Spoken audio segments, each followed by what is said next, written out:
Good morning. তাহলে দেখো, আজকে আমি তোমাদের 3 ডাইমেনশন জিওমেট্রির ওপর নেক্সট যে ক্লাসটা সেইটাই নেব। তো এর আগে অবধি তোমাদের এই চ্যাপ্টারের বেশ কিছু জিনিস আলোচনা করেছি। তার মধ্যে ডাইরেকশন রেশিও, ডাইরেকশন কোসাইন কী জিনিস সেটা আলোচনা করা হয়েছিল। তারপরে লাস্ট ক্লাসে সরলরেখা সম্পর্কিত কিছু কিছু জিনিস আলোচনা করা হয়েছে। তো আজকে আমরা এই 3 ডাইমেনশন জিওমেট্রির অন্তর্গত 4 নম্বর ক্লাসে সরলরেখার অন্তর্গত যে অংশগুলি আলোচনা করব তার মধ্যে প্রথম যেটা সেটা হচ্ছে যে দুটি সরলরেখার অন্তর্ভুক্ত কোণ নির্ণয় করব কিভাবে সেটা জানবো। আর দ্বিতীয়ত জানবো হচ্ছে কোনো একটা সরলরেখার বাইরে অবস্থিত অন্য কোনো একটা বিন্দু থেকে ওই সরলরেখা পর্যন্ত লম্ব দূরত্ব কি করে মাপবো তার সূত্রটা আমরা এখানে জানবো। তা প্রথমেই আসা যাক, প্রথম যে পয়েন্টটা আমরা এখানে আলোচনা করব সেটা হচ্ছে দুটি সরলরেখার অন্তর্ভুক্ত কোণ নির্ণয় করার সূত্র। মনে করো L1 একটা সরলরেখা দেওয়া আছে, L2 একটা সরলরেখা দেওয়া আছে, এদের মধ্যবর্তী এই কোণটা মনে করো থিটা। তাহলে এই কোণটা কি করে নির্ণয় করব? এই কোণটা নির্ণয় করতে গেলে আমাদেরকে এখানে যেটা জানতে হবে সেটা হচ্ছে দুটি সরলরেখার দিক অনুপাত অথবা দুটি সরলরেখার দিক কোসাইনগুলি জানতে হবে। ঠিক আছে, মনে করো L1 যে সরলরেখাটি আছে তার দিক কোসাইন হচ্ছে L1 M1 N1, এবং কোথাও দিক কোসাইন দেওয়া থাকবে, কোথাও দিক অনুপাত দেওয়া থাকবে, অথবা মনে করো দিক অনুপাত দেওয়া আছে A1, B1, C1 হলো। একইভাবে মনে করো L2 সরলরেখাটির ক্ষেত্রে দিক কোসাইন যদি দেওয়া থাকে তাহলে হচ্ছে L2 M2 N2, অথবা দিক অনুপাত যদি দেওয়া থাকে মনে করো A2 B2 C2। তাহলে প্রথম আমরা ধরে নিচ্ছি যে দুটি সরলরেখার ক্ষেত্রে দিক কোসাইনগুলি দেওয়া আছে, সেক্ষেত্রে এদের মধ্যবর্তী কোণ যদি থিটা হয় তাহলে থিটা নির্ণয় করার সূত্রটি হলো cos theta is equal two L1 into L2 plus M1 into M2 plus N1 into N2। আর যদি আমি মনে করি যে তাদের দিক অনুপাতগুলি দেওয়া আছে, সেক্ষেত্রে cos theta is equal to কত হবে? A1 A2 plus B1 B2 plus C1 C2 divided by root over A1 square plus B1 square plus C1 square into root A2 square plus B2 square plus C2 square। তাহলে কি হলো সূত্র দুটো? না, আরেকবার বলি যে L1 L2 মনে করো দুটি সরলরেখা আছে। এখন দুটি সরলরেখার ক্ষেত্রে যদি তাদের দিক কোসাইনগুলি দেওয়া থাকে, প্রথমটার হচ্ছে L1 M1 N1 আর দ্বিতীয়টির হচ্ছে L2 M2 N2, সেক্ষেত্রে তাদের মধ্যবর্তী কোণ থিটা হলে cos theta is equal two হবে L1 into L2 plus M1 into N2 plus N1 into N2। আর যদি তাদের দিক অনুপাতগুলি দেওয়া থাকে তাহলে হয়ে যাবে ফর্মুলাটা A1 A2 plus B1 B2 plus C1 C2 divided by root A1 square plus B1 square plus C1 square into root A2 square plus B2 square plus C2 square. ঠিক আছে, এটা তো গেল তাদের মধ্যবর্তী কোণ বার করা। এবার আসা যাক দুটি জিনিস, যে দুটি সরলরেখা পরস্পর যদি লম্ব প্রমাণ করতে বলে, পরস্পর লম্ব হওয়া মানে কি? তাদের মধ্যবর্তী কোণ থিটা হচ্ছে 90 ডিগ্রি, সেক্ষেত্রে cos থিটা কত হয়? cos 90 ডিগ্রি হচ্ছে 0। তাহলে লম্ব হওয়ার শর্তটা কি হবে? যদি তারা লম্ব হয় তাহলে এটা ইজ ইকুয়াল টু 0 প্রমাণ করতে হবে, অথবা এটা ইজ ইকুয়াল টু 0 প্রমাণ করতে হবে।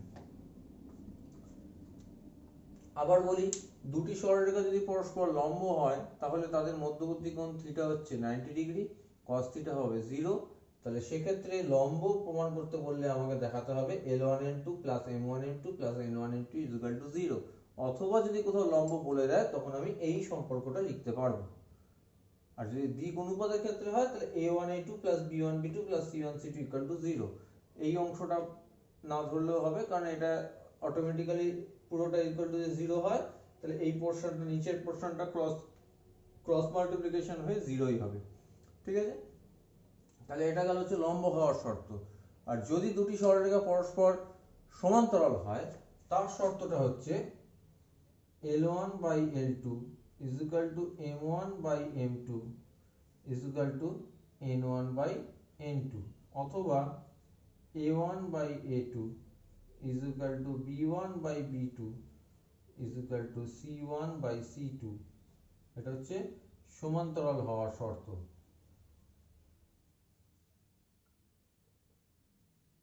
আর এটা হচ্ছে লম্ব হওয়ার শর্ত। তো বোঝা গেল, তাহলে দুটি সরলরেখা লম্ব দেখাতে গেলে তাদের দিক কোসাইন বা দিক অনুপাতে এই গুণফলগুলো অর্থাৎ L1 L2 plus M1 M2 plus N1 N2 0 হবে। আর যদি সমান্তরাল দেখাতে হয় তাদের অনুপাতগুলো সমান হবে, তখন আমরা বলতে পারবো যে ওই সরলরেখা দুটি পরস্পর সমান্তরাল হলো। তাহলে এটা গেল সরলরেখার অন্তর্ভুক্ত কোণ কিভাবে নির্ণয় করবে, দুটি সরলরেখার অন্তর্ভুক্ত কোণ।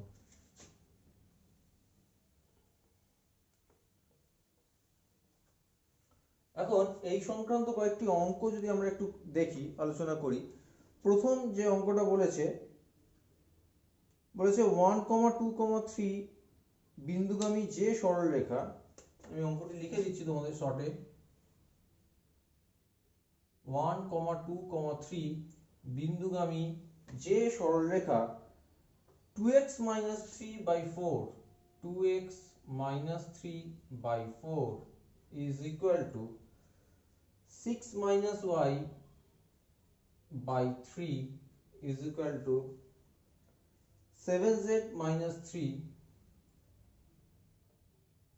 divided by 14, এই সরলরেখার সমান্তরাল তার সমীকরণ নির্ণয় করো। কি বলেছে আরেকবার বলি, একটা সরলরেখার সমীকরণ বার করতে দিয়েছে, তার সেই সমীকরণটা বার করার জন্য কি কি শর্ত দেওয়া আছে। এক নম্বর শর্ত হচ্ছে যে সেই সরলরেখাটি 1,2,3 বিন্দু দিয়ে যাবে। আর দু নম্বর শর্ত হচ্ছে যে সেই সরলরেখাটি এই প্রদত্ত সরলরেখার সাথে সমান্তরাল। ঠিক আছে, আবার বলি, সরলরেখার সমীকরণ বার করতে হবে, তার জন্য যে শর্তগুলো দেওয়া আছে, এক নম্বর হচ্ছে সেই সরলরেখাটি এই বিন্দু দিয়ে যাবে 1,2,3 বিন্দু দিয়ে, আর হচ্ছে যে এই প্রদত্ত সরলরেখাটির সাথে সমান্তরাল হবে। তাহলে এই দুটো শর্ত ইউজ করে আমাকে ওই সরলরেখাটার সমীকরণ বার করতে হবে। তো এটা যে সিমেট্রিক ফর্মে সমীকরণ দেওয়া আছে, তো সিমেট্রিক ফর্মে সমীকরণ দেওয়া থাকলে এই প্রদত্ত সরলরেখার সমীকরণ থেকে এই সরলরেখাটির দিক অনুপাতগুলি আগে আমাকে নির্ণয় করতে হবে। এবার আমাকে যে সরলরেখার সমীকরণ বার করতে দিয়েছে সেটা এই সরলরেখার সাথে সমান্তরাল। তার মানে এই যে দুটো সরলরেখার কথা বলছি, একটা দেওয়া আছে আর একটা বার করতে হবে, এই দুটি সরলরেখার দিক অনুপাতগুলি পরস্পর সমানুপাতিক। ঠিক আছে, অর্থাৎ প্রদত্ত সরলরেখার দিক অনুপাত যদি আমি বার করে নিতে পারি তাহলে সেগুলোইকে আমি বলতে পারবো যে নির্ণেয় সরলরেখার দিক অনুপাত। আর তার উপর একটা বিন্দু তো দেওয়া আছে, তাহলে এই দুটো ইউজ করে আমি সমীকরণটা তৈরি করতে পারবো। তাহলে এই অঙ্কটা সলভ করতে গেলে তোমাদের প্রথমে যেটা করতে হবে, যে ধরি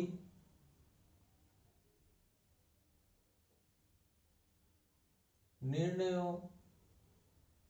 সরলরেখার দিক অনুপাত হলো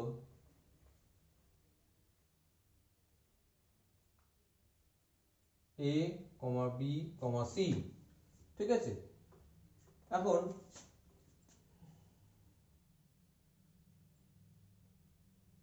প্রদত্ত সরলরেখার সমীকরণ থেকে পাই, কি পাই, এই সরলরেখার সমীকরণটাকে সিমেট্রিক আকারে নিয়ে আসতে হবে। এটা পুরোপুরি সিমেট্রিক আকারে নেই, কেন দেখো এখানে আছে 2x minus 3। সিমেট্রিক আকারে বা প্রতিসম আকারে যে সরলরেখার সমীকরণ হয় তাতে x y z এর সহগ কিন্তু এক হয়, কিন্তু এখানে x এর সহগ এক নেই বা এখানে z এর সহগ এক নেই। তাহলে এটাকে সাজাতে গেলে কি করতে হবে, 2 কমন নিতে হবে। কমন নিলে x minus 3/2 divided by 4 is equal to, এখানে মাইনাস y আছে, y আনতে হবে, তাহলে -1 কমন নিলে y minus 6 by 3 is equal to 7 into z minus 3 by 7 divided by 14, বা x minus 3 by 2 divided by 2 is equal to y minus 6 divided by minus 3 is equal to z minus 3 by 7 divided by 2 হলো। তাহলে এটা হচ্ছে প্রদত্ত সরলরেখার প্রতিসম আকারের সমীকরণটা আনলাম। তাহলে এখান থেকে অতএব প্রদত্ত সরলরেখার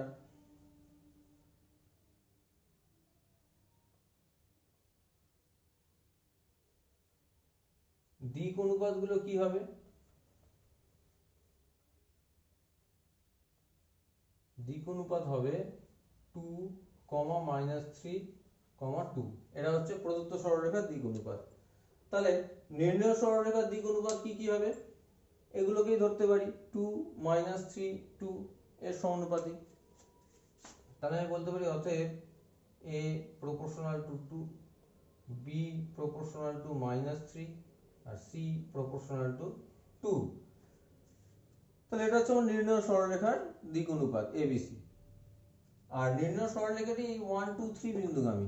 তাহলে একটা বিন্দু স্থানাঙ্ক দেওয়া আছে আর দিক অনুপাত পেয়ে গেছি, তাহলে সেখান থেকে সমীকরণ কি করে বার করে? x minus x1 by a is equal to y minus y1 by b ইত্যাদি, যেটা আমি আগের ক্লাসে বলেছিলাম। তাহলে এখান থেকে আমি নির্ণেয় সরলরেখার সমীকরণ কি লিখতে পারি? x minus 1 divided by 2 is equal to y minus 2 divided by minus 3 is equal to z minus 3 divided by 2।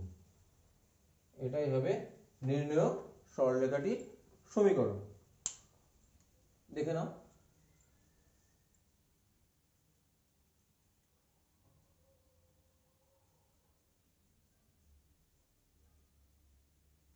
ঠিক আছে, এবার হচ্ছে নেক্সট আসি 2 নম্বর অঙ্কে।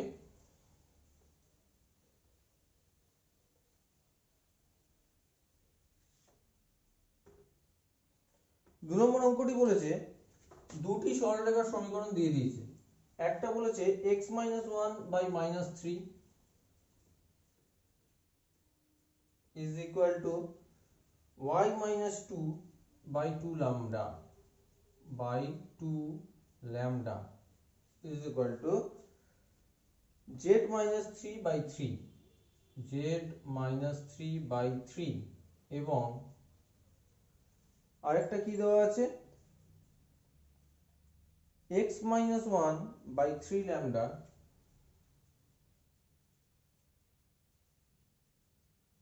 is equal to y minus 1 by 1 is equal to z minus 6 by minus 5।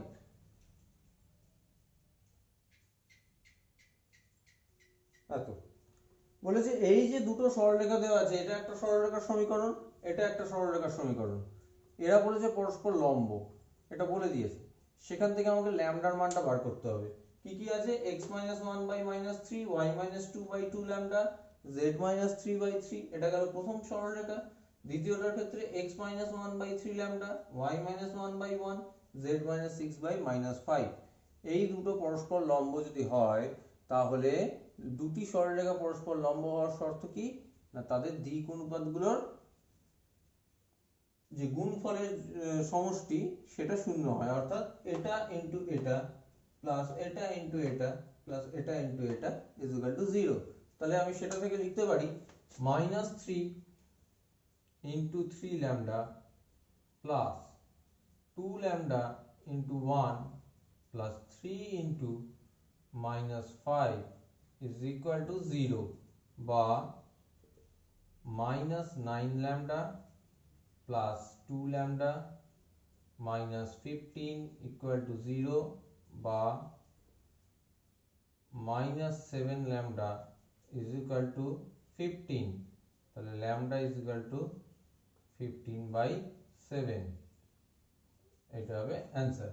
ঠিক আছে, যেহেতু আমরা জানি a1 a2 plus b1 b2 plus c1 c2 equal to 0 হয় লম্ব হলে, সেই সূত্রটা এখানে প্রয়োগ করা হয়েছে। সেখান থেকে ইকুয়াল টু 0 করে সেখান থেকে সমাধান করে ল্যামডার মানটা বেরোবে। ঠিক আছে, নেক্সট আসি এর উপর বেস করে আরেকটা অঙ্ক।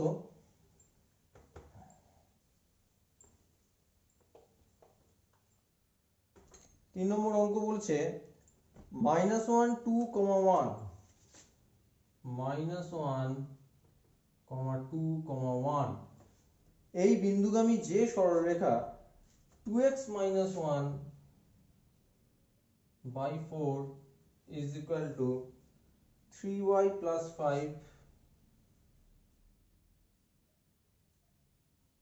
by 2 is equal to 2 minus z by 3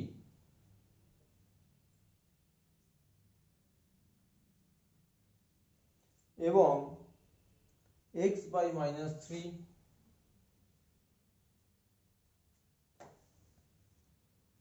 y by 2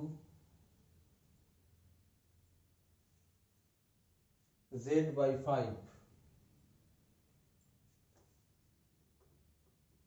এই দুটি সরলরেখার উপর লম্ব তার সমীকরণ নির্ণয় করো। তাহলে অঙ্কটা বলেছে এমন একটা সরলরেখার সমীকরণ নির্ণয় করতে হবে যেটা কিনা -1, 2, 1 বিন্দুগামী হবে এবং এই যে দুটো সরলরেখা আছে এর প্রতিটার সাথে লম্ব হবে। তাহলে সেই সরলরেখার সমীকরণ আমাকে বার করতে হবে। তাহলে কি করব? আমরা জানি যে একটা সরলরেখার সমীকরণ বার করতে গেলে আমাদের দুটো জিনিস প্রয়োজন। এক হচ্ছে যে ওই সরলরেখার উপর অবস্থিত যে কোনো একটি বিন্দু স্থানাঙ্ক, যেটা এখানে পেয়ে গেছি। আরেকটা জিনিস কি প্রয়োজন না, তার দিক কোসাইন বা দিক অনুপাত। এখন এখানে আমাকে প্রথমত দিক অনুপাত বা দিক কোসাইন গুলি বার করতে হবে। সেটা কি করে বার করব? দেখো, যে সরলরেখার সমীকরণ তোমাকে বার করতে দিয়েছে তার দিক অনুপাত যদি a, b এবং c ধরে নিই, তাহলে সেই a, b, c এই সমীকরণের সাথে লম্ব, আবার এটার সাথেও লম্ব। তাহলে দুবার লম্ব হওয়ার যে শর্ত সেটা দুবার প্রয়োগ করলে আমি a, b এবং c এর মান বার করতে পারবো। তাহলে প্রথমেই তুমি লিখে নেবে যে ধরি নির্ণেয় সরলরেখাটির দিক অনুপাতগুলি হলো a, b, c। এবার প্রদত্ত শর্ত অনুযায়ী এটার সাথে এই সরলরেখাটা যদি করো তাহলে কত হবে? 4a plus 2b plus 3c is equal to 0, যেহেতু লম্ব। আরেকবার হবে -3a plus 2b plus 5c equal to 0। এবারে আমাকে এই দুটো সমীকরণ সমাধান করে a, b এবং c এর মান বার করতে হবে। কি করে করবে? সহজ প্রসেস হচ্ছে বজ্র গুণন পদ্ধতি, তোমাদের আশা করি মনে আছে।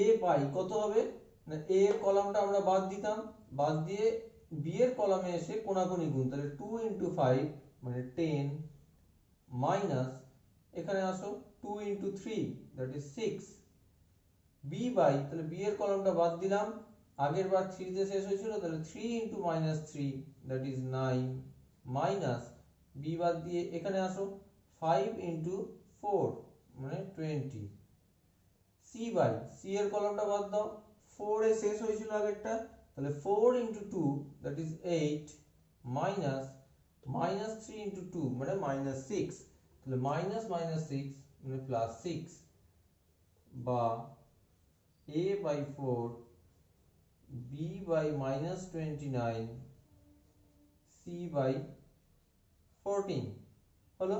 তাহলে বজ্রগুণন করে আমি a, b, c এর মান পেলাম। এবার হচ্ছে যে একটা বিন্দু দেওয়া আছে, তাহলে নির্ণেয় সমীকরণটা কি হবে না, x minus -1 মানে x plus 1 divided by 4 is equal to y minus 2 divided by -29 is equal to z minus 1 by 14। এটা হবে অ্যান্সার। ঠিক আছে?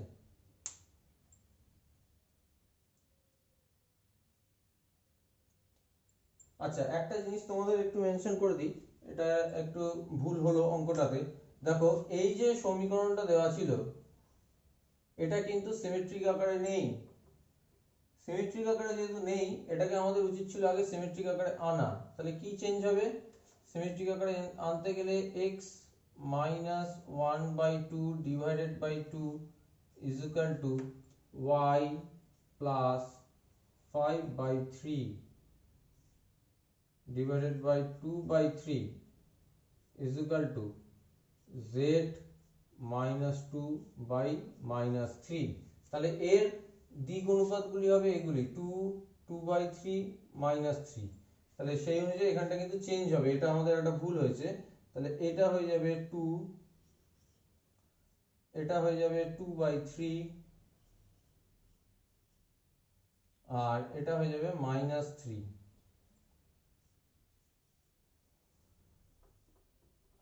তাহলে কোথায় কোথায় চেঞ্জ হবে? a যখন বার করবে তাহলে 2/3 into 5 মানে 10/3 -6 তাহলে +6। আচ্ছা b যখন করবে -3 into -3 that is +9 -5 into 10 that is 5 into 2 মানে 10। আর c যখন করবে তাহলে 2 into 2 that is 4 -3 into 2/3 করলে -2 হয়, তাহলে +2।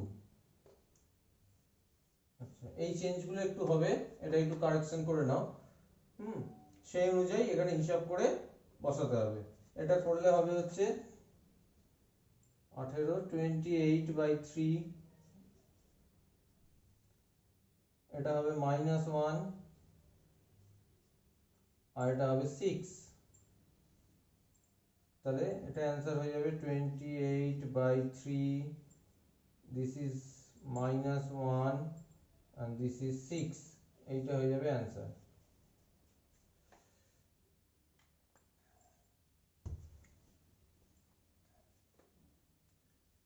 দেখে নাও, যেহেতু এটা এরকম ছিল, এটাকে সিমেট্রিক ফর্মে আনার জন্য এখান থেকে 2x - 1 থেকে 2 কমন নিতে হতো, ওটা প্রথমে নেওয়া হয়নি। 3y + 5 থেকে 3 কমন নিতে হতো আর 2 - z থেকে -1 কমন নিতে হতো, সেই জন্য এই চেঞ্জটা হলো। ঠিক আছে, আচ্ছা যাই হোক, এটা গেল। নেক্সট আমরা যেটা আলোচনা করব এবার, যে একটি প্রদত্ত বিন্দু থেকে একটি প্রদত্ত সরলরেখার লম্ব দূরত্ব নির্ণয়, এইটা এবার আমরা আলোচনা করব। এটা মুছে দিচ্ছি।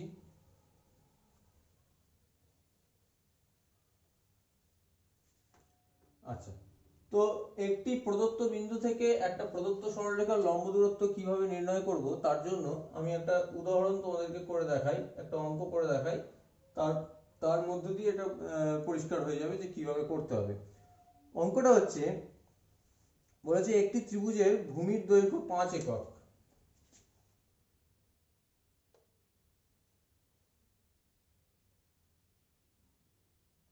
একটি ত্রিভুজের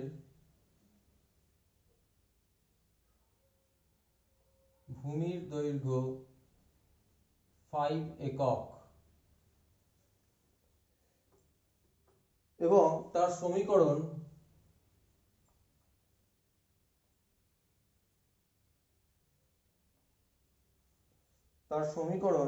x + 2/2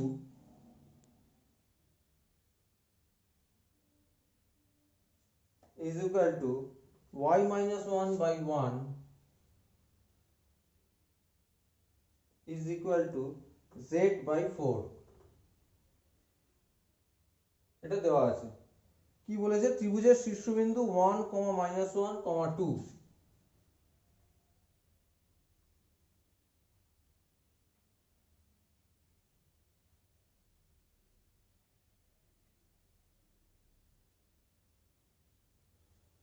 তাহলে ত্রিভুজের ক্ষেত্রফল নির্ণয় করতে বলেছে।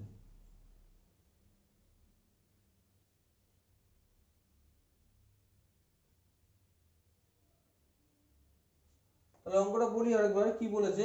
একটা ত্রিভুজের ভূমির দৈর্ঘ্য 5 একক দেওয়া আছে এবং ভূমির সমীকরণ দেওয়া আছে। ভূমিটা তো একটা সরলরেখা, তার সমীকরণ হচ্ছে x + 2/2 is equal to y - 1/1 is equal to z-4। আর কি দেওয়া আছে? ত্রিভুজের শীর্ষবিন্দু দেওয়া আছে 1, -1, 2। তাহলে ক্ষেত্রফল বার করতে হবে। অর্থাৎ ধরো ত্রিমাত্রিক দেশে এরকম একটা ত্রিভুজ আছে, যার শীর্ষবিন্দু স্থানাঙ্ক হচ্ছে 1, -1, 2। এই লেন্থটা হচ্ছে 5 একক আর ভূমির সমীকরণ দিয়ে দিয়েছে। তাহলে ক্ষেত্রফল বার করার ফর্মুলাটা কি ত্রিভুজের? না হাফ ইন্টু ভূমি ইন্টু উচ্চতা। তাহলে ভূমি দেওয়া আছে, উচ্চতা বার করতে হবে। উচ্চতা মানে এই শীর্ষবিন্দু থেকে ভূমির উপর লম্ব দূরত্ব, এই শীর্ষবিন্দু থেকে ভূমি পর্যন্ত লম্ব দূরত্ব। তাহলে আমি যে বলেছিলাম যে এখানে কি আলোচনা করব না, একটি প্রদত্ত বিন্দু থেকে একটি প্রদত্ত সরলরেখার লম্ব দূরত্ব নির্ণয় করা। তো তার উপরই একটা সমস্যা এটা দেওয়া আছে যে এটা হচ্ছে একটা প্রদত্ত সরলরেখা যার সমীকরণ দিয়ে দিয়েছে। এটা হচ্ছে একটা প্রদত্ত বিন্দু, এই বিন্দু থেকে এই সরলরেখা অবধি লম্ব দূরত্বটা যেটা কিনা ত্রিভুজের উচ্চতা, সেইটা আমাকে বার করতে হবে।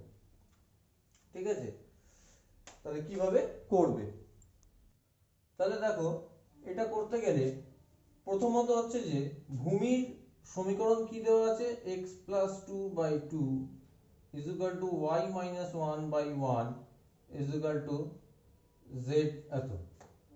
হ্যাঁ, এটা is equal to আমরা একটা t ধরে নিতে পারি,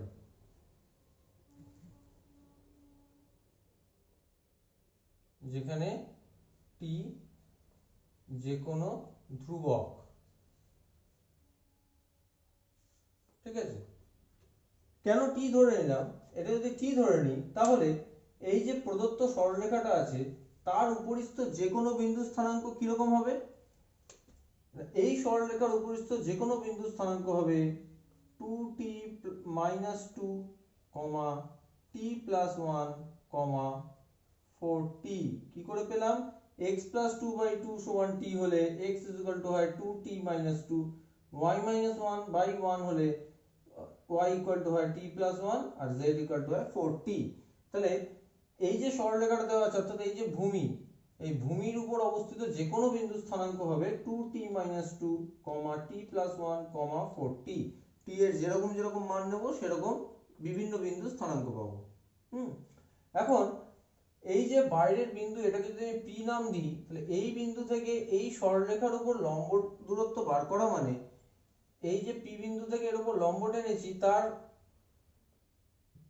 পাদবিন্দু কত, না এটাকে আমি q নাম দিলাম। তাহলে এই q এর স্থানাঙ্কটা আমাকে বার করতে হবে। তারপরে p আর q এর মধ্যে দূরত্ব বার করলেই আমি লম্ব দূরত্বটা পেয়ে যাব।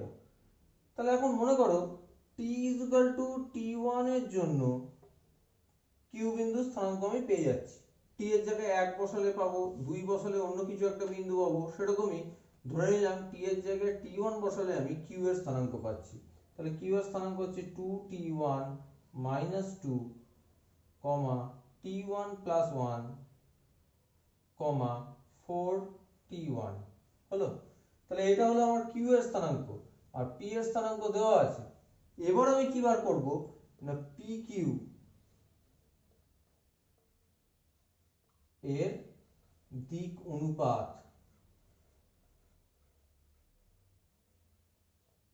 pq এর দিক অনুপাত কত হবে না q এর থেকে p এর স্থানাঙ্কটা বাদ দেব, অর্থাৎ 2t1 - 2 -1 করলে কত হবে 2t1 - 3, t1 + 1 -1, তাহলে t1 + 2, 4t1 - 2, তাহলে 4t1 - 2। এটা হয়ে গেল pq এর দিক অনুপাত। এবার কি করব, pqটা কি, pqটা হচ্ছে এই ভূমির সাথে লম্ব। তাহলে pq এর দিক অনুপাত আর ভূমি অর্থাৎ এই যে সরলরেখাটা, এই সরলরেখার যে দিক অনুপাত, এদের গুণফলের সমষ্টি হচ্ছে 0। তাহলে আমি কি লিখতে পারি,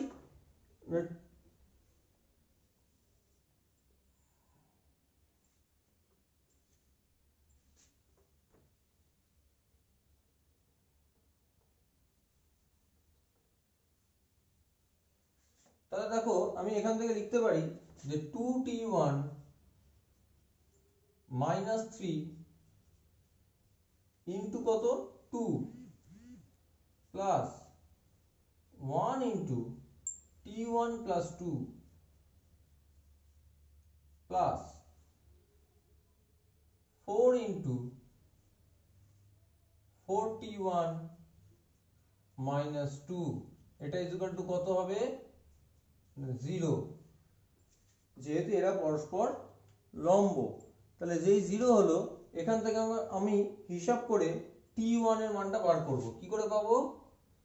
এখান থেকে পাচ্ছি 41 minus 6 plus t1 plus 2 plus 16t1 minus 8 বা 21t1 minus 12, তাহলে t1 is equal to 12 by 21 এটা আসছে। এবারে এই t1 এর মানটা q এর স্থানাঙ্কতে বসিয়ে দিতে হবে। বসিয়ে দিলে তোমরা পাবে q এর স্থানাঙ্কটা, t1 টা উঠে যাবে, t1 এর মান যেহেতু বসিয়ে দিচ্ছ তাহলে ওটা ধ্রুবক রাশি আসবে। q এর স্থানাঙ্ক বার করার পর p আর q এর মধ্যে দূরত্ব বার করবে, সেটাই হয়ে যাবে p বিন্দু থেকে ওই ভূমি অবধি লম্ব দূরত্ব অর্থাৎ ত্রিভুজের উচ্চতা, তবেই ক্ষেত্রফলটা বার করতে পারবে। ঠিক আছে, তাহলে মোদ্দা কথা হলো যে বাইরের একটা বিন্দু থেকে একটা সরলরেখার লম্ব দূরত্ব কি করে বার করতে হবে না, প্রথমত সরলরেখার সমীকরণ যেটা দেওয়া থাকবে সেটা ইকুয়াল টু একটা টি ধরে নিতে হবে, যে কোনো একটা ধ্রুবক ধরে নিয়ে সেই সরলরেখার উপস্থিত যে কোনো বিন্দু স্থানাঙ্ক এই আকারে লিখে নিতে হবে। এবার হচ্ছে যে বিন্দু থেকে দূরত্ব বার করছি পাদবিন্দুটা অর্থাৎ সরলরেখাকে যেখানে ছেদ করেছে সেই ছেদ বিন্দুটাকে কিউ নাম দিলাম। তাহলে মনে করি t t1 এর জন্য q এর স্থানাঙ্ক হয় t এর জায়গায় t1 বসিয়ে দিতে হবে, হলো। এবার হচ্ছে pq এর দিক অনুপাতগুলি বার করতে হবে, বার করে সরলরেখার দিক অনুপাতের সাথে কম্পেয়ার করতে হবে যে লম্ব হওয়ার যে শর্তটা, যেহেতু তারা পরস্পর লম্ব, এই PQ আর প্রদত্ত সরলরেখা পরস্পর লম্ব, সেই শর্ত প্রয়োগ করে t1 এর মান বার করে q বিন্দু স্থানাঙ্কতে বসিয়ে দিতে হবে, তারপর PQ এর ডিসটেন্স বার করতে হবে, তবে তোমরা এই উত্তরটা পাবে, অর্থাৎ বাইরের বিন্দু থেকে সরলরেখা অবধি লম্ব দূরত্বটা তবে বার করতে পারবে। ঠিক আছে, তো এরকম অল্প কয়েকটা অঙ্ক আছে তোমাদের বইতে, সেগুলো তোমরা একটু প্র্যাকটিস করো।